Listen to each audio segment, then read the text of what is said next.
भारतातील 32 राज्यामध्ये 625 जिल्ह्यामध्ये एकाच दिवशी जेल भरो आंदोलन जे आहे हे होत आहे आणि आजपर्यंतच्या भारतातील सर्वात मोठं जेल भरो आंदोलन आहे। भारतातलं बहुजन समाजाचं सगळ्यात मोठं संघटन जे आहे ते भारत मुक्ती मोर्चा जे आहे त्याच्या वतीने हा कार्यक्रम घेणार आहोत। यापूर्वी 3 टप्पे जे आहे ह्या मुद्द्यांना घेऊन पार पडले आहेत।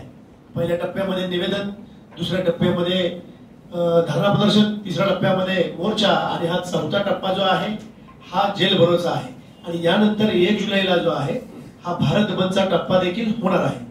मित्रांनो, तिथंच त्यांना जे काय असेल त्यांची घरं जी आहेत, कारण फार मोठमोठ्या स्कीम ज्या आहेत डॉक्टर बाबासाहेब आंबेडकर पुनर्वसन झालं तर ती जागा त्यांच्या हातून निघून जाते। हो, त्यांची मागणी की 7 बारा होत्या जागेत। नाही, हे तर त्याच्याबद्दल आमचं समर्थन आहे 100%।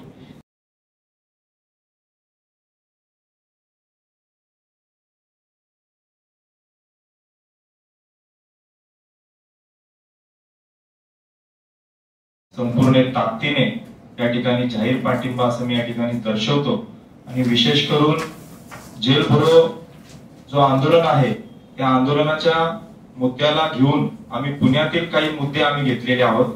त्या पुण्यातील असे मुद्दे आहेत की पुण्यामध्ये महाराष्ट्रातील सर्व, खास करून पुण्यामध्ये जे नोंदणी आणि मुद्रांक नियंत्रण विभाग आहे, ज्या ठिकाणी आपले जे दस्त नोंदणी करण्यात येत आहे, बोगस दस्त नोंदणीचा प्रमाण पुण्यामध्ये खूप वाढलेला आहे, त्याचा सुळसुळाट वाढलेला आहे।